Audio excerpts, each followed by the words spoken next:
Hmm. So, good morning and welcome to my lecture. Uh, if you remember, in our last class, we discussed the different symmetry elements of tetrahedral geometry, and today we will discuss the different aspect of octahedral geometry and the different symmetry elements present in an octahedral geometry. So, the very basic geometry of octahedral, any octahedral molecule for our mainly chemists are very familiar with this kind of geometry. If I draw, let's say any molecule, so let's say we have A, B, 6, this kind of octahedral geometry. So A is the central atom and B are the different peripheral atoms. So generally we represent in this way.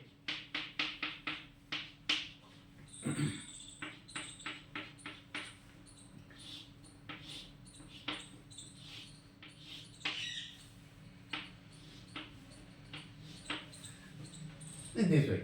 So basically what is happening here, if I give the name like this, B1, B2, B3, B4, B5 and B6.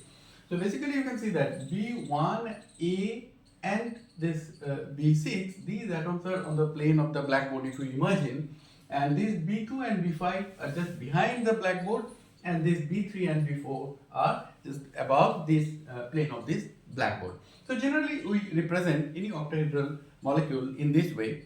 So I have one model for this octahedral geometry. If you look at this octahedral geometry, you see here it has been what it has been done. Basically, the sum of the points or the atoms are joined together, and what the shape we have, that is more convenient to represent or to find out any symmetry element. So that's why, if you remember that in our tetrahedral lecture, what we did, we put this tetrahedral geometry inside a cube.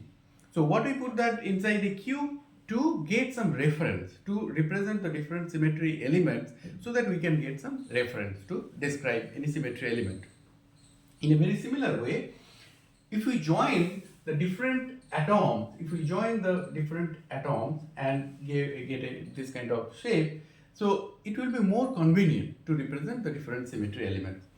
Other way we can do it in a very similar way, we can put this octahedral geometry inside a cube, and in a very similar way we can get the reference. But this is the most convenient way. I have drawn in this blackboard the same thing. If you see that here, now if I put this model here to compare with this picture, you can see that here you have B1, here you have B6, and then you have B2, B3, B4 and B5. Okay, so we have represented in this way. Now, for this octahedral geometry, so some of the very basic terms or notations we need to first understand.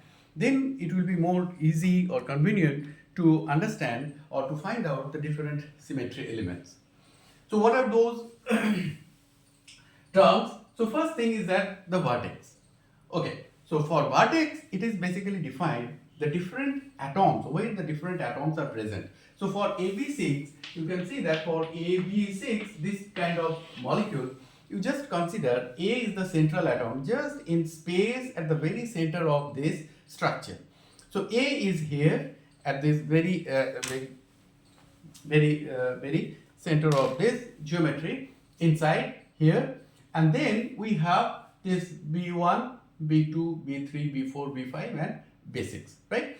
Now all the atoms, where the atoms are situated, these points, these are called the vertex of this tetrahedral. If you remember, during our tetrahedral geometry we had 4 vertex, but here we have total 6 vertex. 1, 2, 3, 4, 5, 6. So these are the 6 vertices we have for an octahedral geometry, right? So in this picture also I can describe 1, 2, 3, 4, 5, 6. So these are the vertex. Fine. Now we have trigonal plane. So for octahedral geometry to describe this trigonal plane, it's a very important parameter. So for trigonal plane, it is very easy to find out. We have total 8 trigonal planes. Now, how to find out these trigonal planes? Let us see. I have this octahedral geometry. Now you see that if I divide this octahedral geometry in two lobes, upper half or lower half, or upper lobe, lower lobe, then you can see that in the upper lobe we have this kind of triangle, right? So B1, here you have B1, here you have, let's say you have B2, here you have B3. So B1, B2, B3, B1, B2, B3, right? So we have a triangle, right? We have a triangle. So in a very similar way, you can see that we have total 4, this kind of 4 triangles. So these are the trigonal planes for this octahedral geometry, which are situated in the upper half of this octahedral. In a very similar way, you can see that in the lower half, there also we have total 4 trigonal planes. So basically we have total 8 trigonal planes, but one interesting point is that if you look at this structure very carefully, this trigonal plane, if you see this trigonal plane, you can see that exactly at the opposite side of this trigonal plane, but it is inverted, you have another trigonal plane. So basically now, if I insert this plane, I think now you can see that this is one trigonal plane, and in behind you have another trigonal plane. So there are two different, at the very exact opposite side, we have another trigonal plane for every trigonal plane. Okay, so basically we have 4 pairs of opposite trigonal planes. So remember this thing, that we have 4 pairs of opposite trigonal plane. So I think in this picture also it's very clear, B1, B4, B3, that is one trigonal plane, and exactly the opposite trigonal plane is this one, B2, B6, B5. Okay, now, so we have total 8 trigonal planes. Fine. Now we have to find out the age. So total we have 12 age. So age is nothing but when you join every atom to one atom to other atoms. So as for example, we have here we have B1. So if you join this B1 and B3 or B1 to B2, these are all age. So this is one age, that is another age. Similarly, this B2 and B3, if we join, we get another age.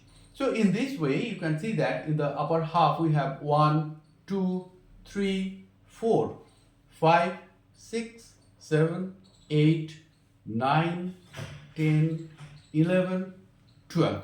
So we have total 12 ages. So these notations, it's very important now when we will come to describe the different symmetry element of this octahedral geometry. I think up to this point it's clear. Now you see that in octahedral point group we have this list of different symmetry elements. So what are those symmetry elements? We have E. So nothing to explain about this E, identity operation, all we know that. So identity operation means you don't have to do anything, the same thing, it remains. So that is identity operation. Now we have C3 operation, right? 8 C3 operations. Later I am coming how this 8 is coming.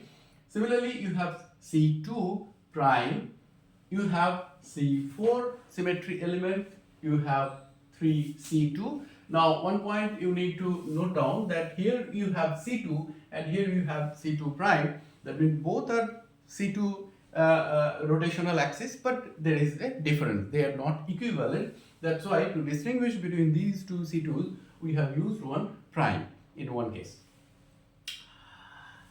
We have this inversion center, inversion point for this octahedral geometry. We have S4, improper rotational axis. We have S6. Now, interesting point is that in this structure we have two different kind of improper rotational axis. Here we have sigma h and you have sigma d. So sigma d, we know that it is basically the dihedral plane which basically bisect the two C2 axes. Later I am coming in detail. Okay, so let us start with this C3 rotational axis, proper rotational axis. So how to find out this C3? So that's why I told you we need to first understand this trigonal plane. Again, let us take this model, and now you see that it is an equilateral. If I hold in this way, so you have equilateral triangle. So this is a trigonal plane. So all of we know that if we have an axis just at the center of this this equilateral triangle, we know that there will be a C3 axis. There will be a C3 axis. Fine. Now, so if you rotate, you know that if you rotate 120 degree, we know that we are going to get some equivalent structure that is indistinguishable, right? So that's why we have one C3 axis. But you see that this C3 axis is passing through one trigonal plane, and through the it is entering to one trigonal plane and it is coming out through the other opposite trigonal plane. As I told you that we have opposite pair of trigonal planes. So you need to consider the two opposite trigonal plane, and then you just, I'm holding this pen, and now from this direction I think it's very clear that where this C3 axis present, right? So if you remember, you can now compare this same thing. If you remember the staggered ethane, the structure of staggered ethane, if you remember, there also you have this kind of situation, right? So these points just alternate, I mean inverted one, and here you have one trigonal plane, right? So we have in this way C3 axis, proper axis of symmetry. Now what do you know, that whenever you have any C3 axis, this C3 axis is going to produce two symmetry operations. So that is C3-1 and C3-2, right? Because C3-3 is nothing but identity operation. So we don't need to consider this C3-3. So C3-1 and C3-2. So each C3 is producing two symmetry operations. Now here, if you see that we have, as I told you, that we have total 4 pairs of this kind of opposite trigonal planes. So through every trigonal plane we will have one C3, right? So we have 4 this kind of opposite trigonal planes, so we will have 4 such C3 axes, and as I have shown that one C3 axis is going to produce 2 symmetry operations. So that's why we have 8 C3. Okay, so 4 C3-1 and 4 C3-2, total 8 C3 operations. I think it's clear. So we have done this C3 operation. Now we have C3-2. We have C2 prime. Fine. Now C2 prime. See here, if you look, okay, so if you just look at this model, it will be more convenient. Now you see that if I hold this pen like this, okay, that means it is passing through edge, one edge, and again it is taking into account the other opposite edge. So as I told you that we have 12 edges, but basically there are 6 pairs of opposite edges in a very similar way, like trigonal. So 6 pairs of opposite. So you see that here you have one edge, just exactly at the opposite side you have one edge. If you take this edge, you have this opposite edge. If you take this edge, let's say you are taking this edge, which one is the opposite one? So you see, I am just keeping this pen, you can see the opposite edge. So this is the opposite edge. In a very similar way, for every edge we will have just exactly at the opposite side we have another edge. So we have 6 pairs of opposite edges, and these C2s are basically, now you see that these C2s are going through this kind of opposite edges. So you take any edge, you will get the opposite edge, and in this way you have total 6 this kind of C2. Okay, I think it's clear why this 6. So I have shown you that this is 1, this is 2, this is 3, this is 4, and 4, and so every age every age you find out this one is another age and this one is another age. So I think it's very easy to find out the different opposite ages. So here you have one age. I have shown here only this kind of this particular age. So here you have B4, B5. Similarly, here you have B2, B3. So I have shown this particular C2 prime axis. Okay, fine. So we have in this way total 6 C2s. Now C4. C4, now you simply imagine that we have an axis passing through this B1 central atom A and B6. Now if you imagine that kind of axis and if you rotate 90 degrees, so what will happen, we are going to get so this point will come at this point, this point will come at this point, and this point will come at this point, and these 2 points are going to remain same. So you are going to get some indistinguishable structure. So that's why we have C4 symmetry axis, right? So that means C4 symmetry axis, you see that C4 symmetry axis is passing through the 2 opposite vertex. If you take one vertex just exactly at the opposite vertex, you take into account and along with the central atom. Okay, so you will get one C4 axis. Similarly, you can consider this vertex and this vertex, you will get another C4. If you consider the other different vertex, so that means total we will have 3 C4, right? So we will have total 3 C4 because we have 3 pairs of opposite vertex. So these are the 2 opposite vertex, these are the 2 opposite vertex, and these are the 2 opposite vertex, this one and this one. So through these vertex we will have one C4 axis. Then why it is 6? Because you see that why then total 6 number of symmetry operations. So if you now consider C4 1, consider C4 2, C4 3, and C4, the probable different symmetry operations it can generate this C4 axis. Now you find that this particular C42, it is nothing but equivalent to a C2, which I am coming later. So this is equivalent to one C2, and this particular is equivalent to the identity operation.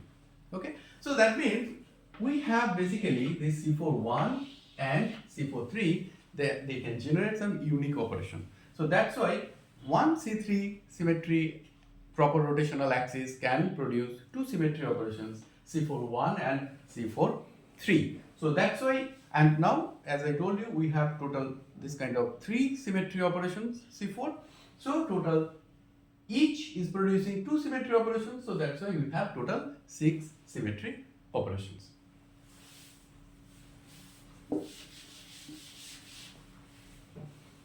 Okay, so we have done this. Now, the C2.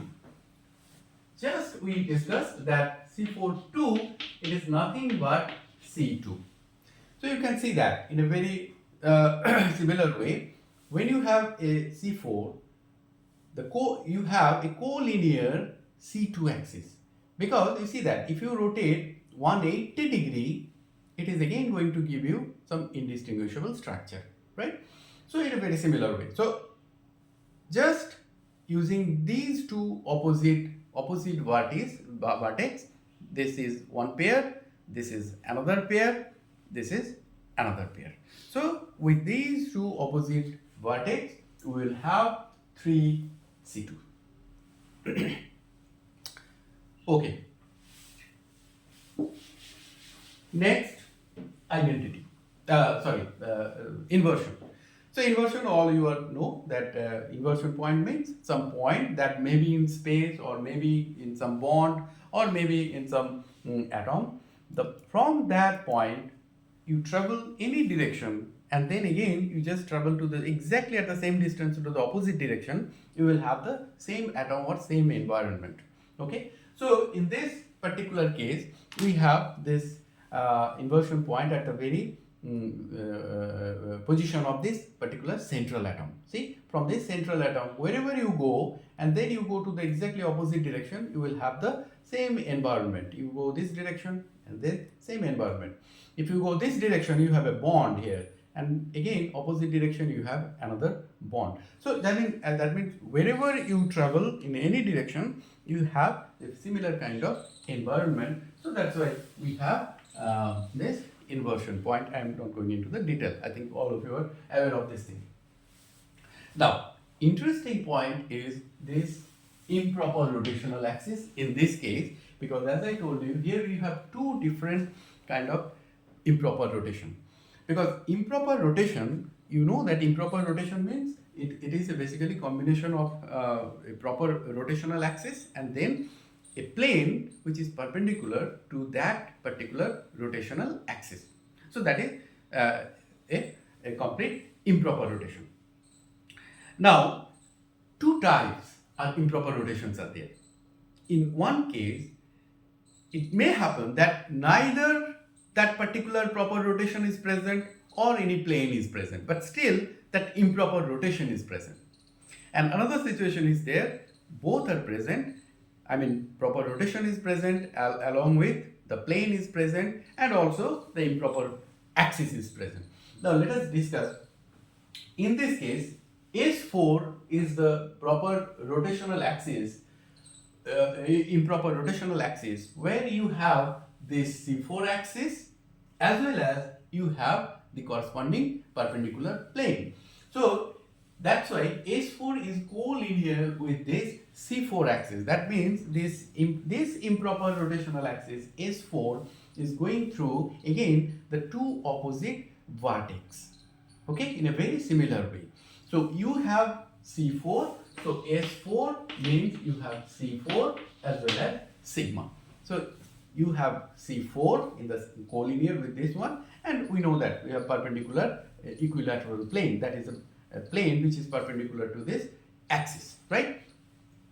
So in this case, we have this S4 axis through two opposite vertex. So as we have described, in case of C4 or C2, that means it contains or it takes into account the two opposite vertex, right? Two opposite vertex, this or this or this. So basically, we will have total 3 S4, right? 3 S4. So 3 improper rotational axes through different opposite vertices. Now, total 6 symmetry operation, as you know that. So you have to find out the different operations: S41, S42, S43, S44. Now, when we do this, we find that the only S41 and S43, they can generate some unique operations. Other operations can be substituted by either some proper rotational axis like C2 or like identity. So that's why we don't need to consider this S44 or S42. So that means each S4 will produce 2 symmetry operation, and we have such 3 S4. So total we have 6 symmetry operations. Okay, so I think it's clear, this improper rotational axis. So remember, this is collinear with those C4 axis and passing through the two opposite vertex. Fine. So here, this is the case where you have both proper rotational axis as well as corresponding perpendicular plane. Now we are coming to this A6. So S6 means we know that we need this kind of combination operation, right? C6 and then sigma. Now you see that if you remember, we don't have any C6 axis. We don't have any C6 axis. So far we have described. So we don't have any C6. Rather, we have C3 axis, right? So we have rather C3 axis through this opposite trigonal planes. Already we have discussed. But if we perform a C6 operation, so C6 operation means here you see that C6 operation means if I rotate clockwise, C6 means 60 degree. So this point will come at the just at this point, right? At this point in space. So we rotate 60 degree. Now you see that when you rotate 60 degree, it is totally distinguishable, right? So that's why we don't have any C6. But after this operation, if we now imagine a plane, so we have this C6, we are just imagining that we have a C6, assuming that we have a C6, and then a plane perpendicular to this particular axis, then we will see that some indistinguishable structure is formed. So that's why, although we don't have any C6 and corresponding sigma, but still we have S6, and remember this S6 is collinear with this C3. Okay, so this S6 is collinear with this C3. This point you remember. Fine. Okay, now we have this sigma h. So I think it's very easy to find out sigma h. So here we have the principal axis C4 already we have described through this opposite vertex. So if you take this this octahedral structure, we know that these B1 and B6, these points are called the axial position, and these 4 points, 1, 2, 3, 4, these 4 points are called the axial position. So this axial plane, you can imagine the axial plane that basically act as the sigma h, the horizontal plane. So for every, if you rotate this, you see that this is axial position. Now if I rotate, you see that now this point becomes axial, and now which was earlier axial now becomes equatorial. So it is such a symmetrical geometry, right? So in this way, you can imagine that for every C4 you have a corresponding sigma h, which is basically the equatorial plane. So in this way you will have total 3 sigma h, because we have 3 C4, so that's why we have 3 sigma h. Now we are left with this sigma d. Sigma d is the dihedral plane. That is basically, dihedral plane is, we know that from definition that it is basically a plane which bisect two C2 axes. Now already we know that where those C2 axes are. Where are those C2 axes? We have 3 C2 axes. You see that C2 axis collinear with this C4. So we have C2 axis passing through the 2 opposite vertex.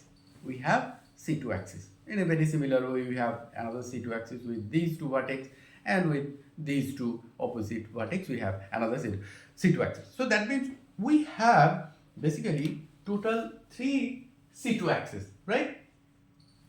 Now you just imagine that we have C2 axis which is passing through the vertex. Let's say this is one C2 axis passing through the 2 opposite vertex, and another one is, let's say this is another C2 axis passing through these 2 opposite vertex.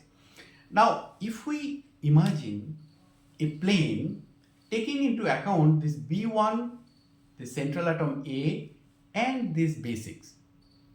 You just imagine a plane like this. Imagine a plane like this. Okay, so you can see that this particular plane will bisect 2 C2 axes. Similar way, you just take into account again B1 and B6 and the central atom. Now you see that we considered one plane in this direction. So if you consider one plane, how to show? Okay, so I will show it in this model. I think it will be more convenient. So one plane is like this. This is one plane passing through this way, and now another plane is passing through this way. Now you see that both the planes contains the same two vertex and the same central atom, right? But these two planes are mutually perpendicular, and both the planes basically bisect the two C2s as we have shown. This is one C2, this is one C2, and you consider these two vertex, we will have another C2 in this way, and the plane is going through this way. So that means it is simply bisecting this C2 and this C2. Okay, in a very similar way, if I consider a plane like this, it will again bisect the same two C2s, right? So taking into account the same two vertex and the central atom, we can consider two mutually perpendicular plane, and in this way we have three pairs of such kind of opposite vertex. So that means we have total, you see that we have total, so that means two opposite vertex is producing two dihedral plane. We have such kind of three opposite vertex, we will have total 6 sigma d element. Okay, so I think this is clear. Now it will be more clear if we carry out the different symmetry operations, and if you see how the atoms are moving from one point to another point. So in the next class we will discuss all the different symmetry operations taking the molecule, and will perform in real situation that how the atom moves or orient them against any particular symmetry operations. So up to this point we have described the different symmetry elements present in this octahedral geometry, and hope this will be helpful for you. And in the next class, as I told you, I will discuss the different symmetry operations. Thank you.